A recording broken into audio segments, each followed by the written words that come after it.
Devaswom board മുൻ പ്രസിഡന്റും കമ്മീഷണറുമായിരുന്ന N വാസുവിന്റെ അറസ്റ്റോടെ തെരഞ്ഞെടുപ്പ് മുന്നിൽ കണ്ടൊരുക്കിയ പ്ലാനൊക്കെ തകർന്ന് തരിപ്പണമായിരിക്കുകയാണ്.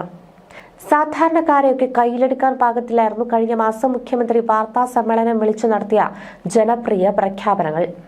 ക്ഷേമ പെൻഷൻ വർധനവ് അടക്കമുള്ള തിരഞ്ഞെടുപ്പിനായി ഒരുക്കിവെച്ച ആയുധങ്ങളായിരുന്നു. എല്ലാം തച്ചു തകർത്തുകൊണ്ടാണ് ശബരിമല വിവാദവും സിപിഎമ്മിന് ഏറ്റവും വേണ്ടപ്പെട്ട സഖാബ് വാസുവിന്റെ അറസ്റ്റും ഉണ്ടായത്. ലിസ്റ്റിലുള്ളതാകട്ടെ ദേവസ്വം ബോർഡ് മുൻ പ്രസിഡന്റ് എ പത്മകുമാർ. കഴിഞ്ഞ ദിവസം സ്വർണ്ണക്കൊള്ളയിൽ ജയശ്രീക്ക് ആശ്വാസമായി അറസ്റ്റ് ഹൈക്കോടതി തടഞ്ഞിരുന്നു. ഇനിയും ആരെല്ലാം അഴിക്കുള്ളിലാകുമെന്നത് ഒരു രൂപവുമില്ലാത്ത ഒരു അവസ്ഥയിലാണ്. ഈ സാഹചര്യത്തിലാണ് പ്രതിരോധത്തിനായി ദുർബല നീക്കങ്ങളൊക്കെ പാർട്ടി നടത്തുന്നത്. തദ്ദേശ തെരഞ്ഞെടുപ്പിലടക്കം ഈ വിഷയങ്ങൾ സജീവ ചർച്ചയാക്കുവാൻ എതിരാളികൾ ശ്രമിക്കുമ്പോൾ മറുപടി പറയേണ്ടി വരും. അവിടെയാണ് പ്രതിപക്ഷ നേതാവും കോൺഗ്രസും സ്വീകരിച്ച തന്ത്രം പുറത്തെടുക്കുമെന്ന് നേതൃത്വം നിർദ്ദേശം നൽകുന്നത്. ചോദിക്കുന്നവരോട് കുറ്റവാളി ആരായാലും വിടില്ലെന്നും മാത്രം പറഞ്ഞ് കൂടുതൽ വിശദീകരണം ഒഴിവാക്കുക. വിശദീകരിച്ച് മറ്റുള്ളവർക്ക് ആയുധം നൽകുന്നതിന് പകരം അതവിടെ അവസാനിച്ച അധ്യായമാണെന്ന് കൂടി പറഞ്ഞു നിർത്തുക. ആകെ ശ്രദ്ധ തിരിച്ചുവിടുവാൻ പാകത്തുള്ള മറ്റെന്തെങ്കിലും വിഷയം കൊണ്ടുവരുവാനുള്ള ശ്രമമാണ് ഇപ്പോൾ നടത്തുന്നത്. തദ്ദേശ തെരഞ്ഞെടുപ്പ് വരെയുള്ള ഈ ചുരുങ്ങിയ സമയത്തിനുള്ളിൽ അത് എളുപ്പമല്ല. എന്തു തന്നെയായാലും ക്ഷേമ പെൻഷൻ വർധനവ് ഉൾപ്പെടെ വിശദീകരിക്കുക. പൊതുയോഗങ്ങളിൽ ആവേശമൊത്ത് ശബരിമല വിഷയം എടുത്തിടരുത്. പ്രാദേശിക വിഷയങ്ങൾ ഉയർത്തിക്കാട്ടി പ്രചാരണം കൊണ്ടുപോകാനുള്ള ശ്രമം നടക്കണമെന്നും നിർദ്ദേശമുണ്ട്. 1.5 മാസത്തിനകം അന്വേഷണം പൂർത്തിയാക്കി റിപ്പോർട്ട് നൽകണമെന്ന ഹൈക്കോടതിയുടെ നിർദ്ദേശം പാർട്ടിക്കും മുന്നണിക്കും നേരിയ ആശ്വാസം നൽകുന്നുണ്ട്. ഹൈക്കോടതിയുടെ നേരിട്ടുള്ള മേൽനോട്ടമുള്ളതിനാൽ അന്വേഷണത്തിൽ സർക്കാരിന് ഒരു ഇടപെടലിനും കഴിയില്ല എന്നത് വൻ തിരിച്ചടിയാണ്. അന്വേഷണം മാസത്തിൽ മാത്രം എത്തി നിന്നാൽ ഭാഗ്യം. ദേവസ്വം പ്രസിഡന്റായി സിപിഎം രാഷ്ട്രീയ നിയമനം നൽകിയ കാലത്തല്ല, പകരം ദേവസ്വം കമ്മീഷണർ എന്ന എക്സിക്യൂട്ടീവ് പദവിയിലിരിക്കെയാണ് വാസു ക്രമക്കേട് നടത്തിയെന്ന ദുർബല ന്യായീകരണമാണ് ഇപ്പോഴുള്ളത്. എന്നാൽ വാസുവിന് പിന്നാലെ സിപിഎം നോമിനിയായി ദേവസ്വം പ്രസിഡന്റായ പത്മകുമാറിലേക്ക് കൂടി അന്വേഷണം എത്തിയാൽ പിന്നെ ഒന്നും പറഞ്ഞിട്ട് കാര്യമില്ല എന്ന ആശങ്ക നേതൃത്വത്തിൽ ശക്തമായിട്ടുണ്ട്. ഈ പത്മകുമാർ ഇന്ന് പ്രത്യേക അന്വേഷണ സംഘത്തിന് മുന്നിൽ ഹാജരായിരിക്കും. മുൻ പ്രസിഡന്റും ദേവസ്വം കമ്മീഷണറുമാർന്ന എൻ വാസുവിന്റെ അറസ്റ്റിന് പിന്നാലെയാണ് SIT അന്വേഷണം പത്മകുമാറിലേക്ക് നീങ്ങിയത്. ദേവസ്വം ബോർഡ് മുൻ സെക്രട്ടറി എസ് ജയശ്രീയെ അറസ്റ്റ് ചെയ്യുന്നത് ചൊവ്വാഴ്ച വരെ ഹൈക്കോടതി തടഞ്ഞിട്ടുണ്ട്. ശബരിമല ശ്രീകോവിലിലെ സ്വർണ്ണപ്പാളികളുടെ ശാസ്ത്രീയ പരിശോധനയ്ക്കുള്ള സാമ്പിളുകൾ അന്വേഷണ സംഘം മറ്റന്നാൾ ഉച്ചയ്ക്ക് ശേഷം ശേഖരിക്കും. സ്വർണ്ണക്കൊള്ള വിവാദം തുടരുന്നതിനിടെ തിരുവിതാംകൂർ ദേവസ്വം ബോർഡിന്റെ പുതിയ ഭരണസമിതിയും ഇന്ന് ചുമതലയേൽക്കും.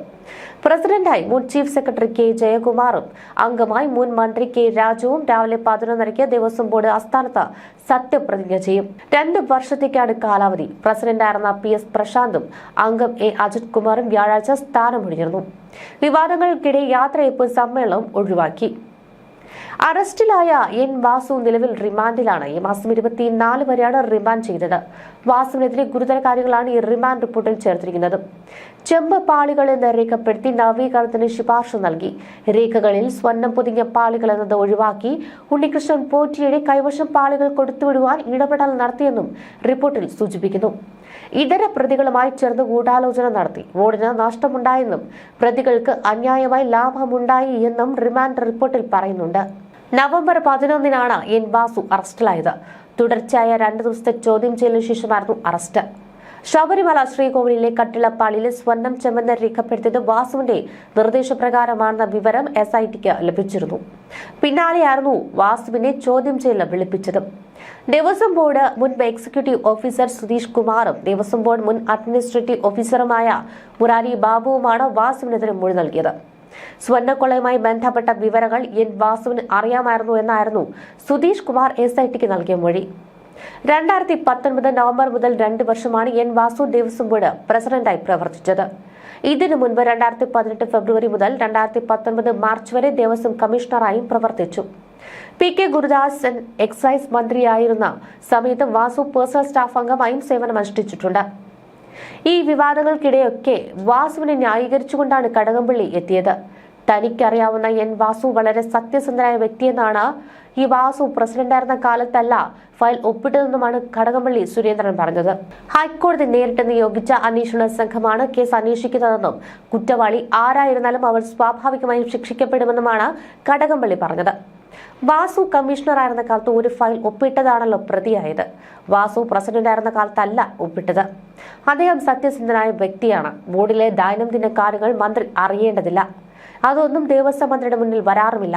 ക്ഷേത്രത്തിലെ ഉത്സവങ്ങൾ ഏറ്റവും നന്നായി നടത്തുക എന്നുള്ളതാണ് സർക്കാരിന്റെ മുന്നിലുള്ളത്. അത് സർക്കാർ നന്നായി ചെയ്യുന്നുമുണ്ട്.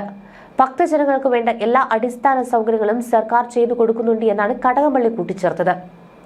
ദേവസ്വം കമ്മീഷണർ ആയിരിക്കെ സ്വർണ്ണപ്പാളി ചെമ്പുപാളിയാക്കി രേഖപ്പെടുത്തി എന്നതാണ് വാസുവിനുമേൽ ചുമത്തിയിരിക്കുന്ന കുറ്റം. ആ ശുപാർശ അംഗീകരിച്ചത് എ പത്മകുമാർ പ്രസിഡന്റായ ഭരണസമിതിയാണ്. ഇതോടെ പത്മകുമാർ അറസ്റ്റിന്റെ വക്കിലെത്തുകയായിരുന്നു. എന്നാൽ അന്നത്തെ ദേവസ്വം മന്ത്രിയായ കടകംപള്ളി സുരേന്ദ്രനെതിരെ അന്വേഷണ സംഘത്തിന്റെ റിപ്പോർട്ടിൽ പരാമർശം ഉണ്ടാകുമോ എന്നാണ് CPM ഭയത്തോടെ ഇപ്പോൾ നോക്കിക്കാണുന്നത്. റിപ്പോർട്ട് പരിഗണിക്കുമ്പോൾ ഹൈക്കോടതിയിൽ നിന്നൊരു പരാമർശം വന്നാൽ പോലും CPM ആകെ പ്രതികൂട്ടിലാകും. മുഖ്യമന്ത്രി പിണറായി വിജയൻ അടക്കം മറുപടി പറയേണ്ട വിധത്തിലേക്ക് കാര്യങ്ങളെത്തും. മുൻ പ്രസിഡന്റ് പത്മകുമാറിൽ അന്വേഷണം അവസാനിച്ചാൽ ദേവസ്വം ബോർഡ് സ്വയംഭരണാവകാശമുള്ള സ്ഥാപനമാണെന്ന ന്യായീകരണം നിർത്താം. അവിടെ ഉണ്ടാകുന്ന ഒന്നിലും സർക്കാരിന് പങ്കില്ലെന്നും പറഞ്ഞു നിൽക്കാം. എന്നാൽ ദേവസ്വത്തിന് ചുമതല വഹിച്ച മന്ത്രി എവിടെയെങ്കിലും ഒന്ന് പരാമർശിച്ചു പോയാൽ സർക്കാരും CPM-ഉം അറിഞ്ഞുള്ള സ്വർണ്ണക്കൊള്ളയായി ഇത് മാറും. തദ്ദേശ തെരഞ്ഞെടുപ്പ് നടക്കുന്ന ഈ ഒരു സമയത്ത് ഇത്തരമൊന്ന് CPM-ന്റെ എല്ലാ സാധ്യതകളെയും ഇല്ലാതാക്കുമെന്നത് ഉറപ്പാണ്. വ്യാജമദ്യ ദുരിതത്തിൽ പ്രതിയിൽ നിന്ന് പണം വാങ്ങി മാസപ്പടി ഡയറിയിൽ പേര് വന്ന ഒരിക്കൽ CPM-നെ പ്രതിസന്ധിയിലാക്കിയ ചരിത്രമാണ് കടകംപള്ളി സുരേന്ദ്രനുള്ളത്. ഇപ്പോഴാകട്ടെ സ്വർണ്ണക്കൊള്ള അന്വേഷണം കടുത്ത ആശങ്കയിൽ നോക്കുകയാണ് ഈ പാർട്ടി. ഇപ്പോൾ കട്ടിളപ്പാളി കൊണ്ടുപോയ കേസിൽ മാത്രമാണ് അന്വേഷണം നടക്കുന്നത്. ഇനി ദ്വാരപാല ശില്പം കൊണ്ടുപോയി എന്നതിലും അന്വേഷണം വരും. അതും ആശങ്ക വർദ്ധിപ്പിക്കുന്നുണ്ട്. അതിലും എവിടെയെങ്കിലും കടകംപള്ളിയുടെ പേര് വന്നാൽ ശബരിമല അയ്യപ്പനെ ഇവരെ കടത്തി എന്ന ആരോപണത്തിനായിരിക്കും മറുപടി പറയേണ്ടി വരിക. ഇത്തവണ സ്വർണ്ണക്കൊള്ളയെ കേന്ദ്രീകരിച്ചുള്ള ശക്തമായ പ്രചാരണത്തിന് തന്നെയാണ് കോൺഗ്രസും BJP-യും ലക്ഷ്യമിട്ടിട്ടുള്ളത്. ഇതിനെ പ്രതിരോധിക്കാനുള്ള ശ്രമങ്ങൾ CPM-ഉം ആസൂത്രണം ചെയ്യുന്നുണ്ട്. വികസനം, ക്ഷേമം തുടങ്ങിയ വിഷയങ്ങളാണ് തങ്ങൾ ഉന്നയിക്കുന്നതെന്ന് പറയുമ്പോഴും ശബരിമല പ്രധാന വിഷയമാക്കി നിലനിർത്തണമെന്ന് UDF-ഉം BJP-യും കീഴ്ഘടകങ്ങളോട് നിർദ്ദേശിച്ചിട്ടുണ്ട്. അടുത്ത ദിവസങ്ങളിൽ വീണ്ടും പ്രധാന അറസ്റ്റുകൾ ഉണ്ടാകുന്ന അനുമാനത്തിലാണ് UDF-ഉം BJP-യും. പാർട്ടി നേതാക്കൾ അറസ്റ്റിലായേക്കുമെന്ന വിലയിരുത്തലിൽ പ്രതിരോധത്തിന് CPM തയ്യാറാകുന്നുണ്ട്. 2019 ലോക്സഭാ തെരഞ്ഞെടുപ്പിൽ ശബരിമല യുവതി പ്രവേശനവുമായി ബന്ധപ്പെട്ട വിവാദങ്ങൾ പ്രധാന വിഷയമാക്കിയിരുന്നു. അന്ന് UDF-നാണ് നേട്ടമുണ്ടായത്. BJP-യുടെ വോട്ട് വിഹിതം ഉയരുകയും ചെയ്തു.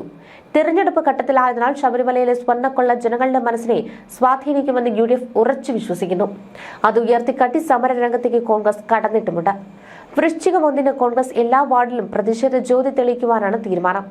സ്വർണ്ണക്കൊള്ളയ്ക്ക് വഴിയൊരുക്കിയത് 3 ദേവസ്വം ബോർഡുകളുടെ കാലത്താണ്. അതിൽ ഒരു പ്രസിഡന്റായ N. വാസു അറസ്റ്റിലായി. അടുത്തതാരി എന്നതാണ് UDF ഉറ്റുനോക്കുന്നത്. K. പത്മകുമാറിലേക്കോ PS പ്രശാന്തിലേക്കോ അന്വേഷണം എത്തിയാൽ അത് സർക്കാരിനെ പ്രതിസന്ധിയിലാക്കുമെന്നത് ഉറപ്പാണ്. അതിനെ നേരിടാൻ എന്തെങ്കിലും മറുമരുന്ന് പ്രയോഗം സർക്കാരിന്റെ ഭാഗത്തുനിന്നുണ്ടാകുവാനും സാധ്യതയുണ്ട്. ഈ ഘട്ടത്തിൽ രാഷ്ട്രീയ സമ്മർദ്ദവും പ്രതിഷേധവും പ്രചാരണ രീതിയും ശക്തിപ്പെടുത്തുവാൻ തന്നെയാണ് കോൺഗ്രസ് ആലോചിക്കുന്നത്. ഇതിനിടെ ശബരിമല സ്വർണ്ണക്കൊള്ളയിൽ അന്വേഷണം നടത്തുവാൻ എൻഫോഴ്സ്മെന്റ് ഡയറക്ടറേറ്റ് എത്തുന്നു. കേസിൽ കള്ളപ്പണ ഇടപാട് കണ്ടെത്തിയെന്ന് ED ഹൈക്കോടതിയെ അറിയിച്ചു. പ്രാഥമിക അന്വേഷണത്തിൽ തന്നെ കള്ളപ്പണ ഇടപാട് ബോധ്യപ്പെട്ടെന്ന് വ്യക്തമാക്കിയ ED കേസിലെ FIR-കളുടെ പകർപ്പ് ആവശ്യപ്പെട്ടു. കേസിലെ 2 FIR-കളും കൈമാറണമെന്നാണ് ആവശ്യം. FIR പകർപ്പ് ആവശ്യപ്പെട്ട് ED അപേക്ഷ നൽകിയിരുന്നു. എന്നാൽ കോടതി അപേക്ഷ തള്ളുകയായിരുന്നു. നിലവിൽ ഹൈക്കോടതിയുടെ മേൽനോട്ടത്തിൽ പ്രത്യേക അന്വേഷണ സംഘം കേസ് അന്വേഷിക്കുന്നുണ്ടെന്നാണ് കോടതി വ്യക്തമാക്കിയത്. അതുകൊണ്ട് തന്നെ സമാന്തരമായി മറ്റൊരു ഏജൻസി അന്വേഷണം നടത്തേണ്ടതില്ലെന്നും FIR പകർപ്പ് കൈമാറാനാകില്ലെന്നുമാണ് കോടതി വ്യക്തമാക്കിയത്. ഇതിനെതിരെയാണ് ED ഹൈക്കോടതിയെ സമീപിച്ചത്.